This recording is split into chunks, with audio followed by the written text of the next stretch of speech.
అంత బాధపడుతుంది? డబ్బులు పోతే బాధపడక ఏం చేయాలి చెల్లె? అసలే ఈ అప్పు తెస్తుంది, మళ్ళీ ఒక పక్క నాటేయాలి, నాటు సగం అయిపో, నాటు ఇంకా సగం ఉండే కైకిలోళ్ళకేమో డబ్బులు ఇవ్వాలి. అయ్యో బాధపడకక్క, నిన్ను చెప్పిన కదా స్వామీజీ కాడికి పోదామని. పోదాం కానీ చెల్లె, స్వామీజీ డబ్బులు నేను చెప్తాడా? కొద్దిగానే ఉండాలక్క చేతులు. ₹1 లేవు చెల్లె ఇంట్లో.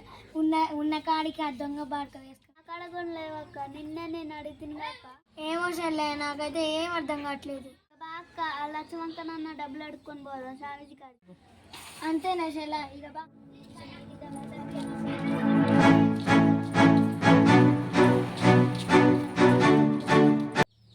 అక్క అక్క ఉన్నా ఇంట్లో?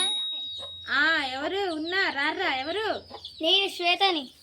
రా. ఏంట్రా పని మీద వచ్చినావు? కూర్చో. కూర్చోరా. ఏం ఆగవాగంగా వచ్చినావు అంత?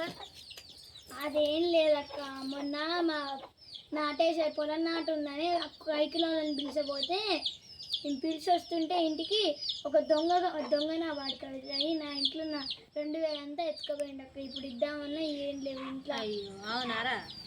ఏది ఎవరు అనలేదా? ఎవరికి తెలియదు అక్క, ఎవరికి చెప్పండి. అయ్యో మరి నాటు అయిపోయిందా? నాటు సగం వదిలిపెట్టి ఉన్నది, కూలోళ్ళు డబ్బులు ఇవ్వట్లేదని. కైకిలోల కోసం వచ్చినావు. ఇప్పుడు మరి ఏంటికి వచ్చినావు ఇటు? డబ్బులు కావాలక్క. అయ్యో నిన్న ఉన్న కాడుకుంటే పిండి కట్టలకు ఇచ్చినందా? అవునా అక్క? కొంచెం చూడే. ఎంత మరి?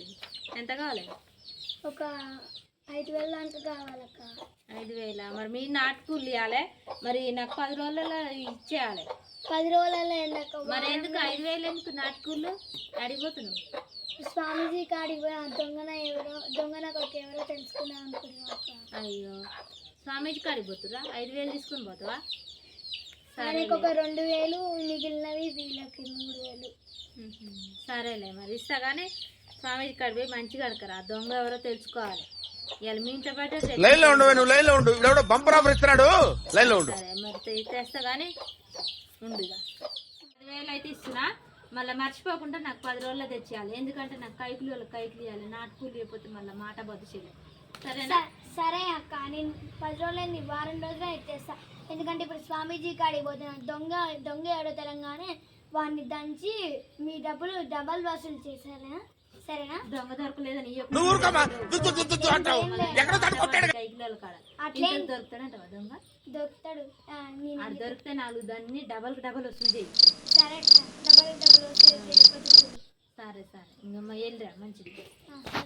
స్వామీజీ కాడికి పోయినాక మళ్ళీ రా, వచ్చేదని చెప్పు. అక్క డబ్బులు ఇచ్చిందానే?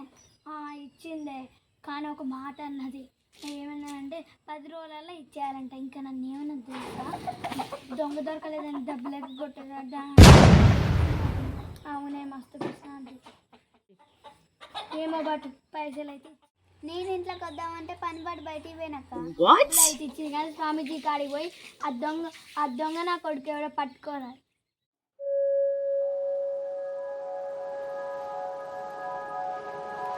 స్వామీజీ ఉందో లేదో చెల్లె, పోయి అయితే తెలుసుకోవాలి. తొందర పాప బస్సులో వెళ్ళిపోతాయి మళ్ళీ.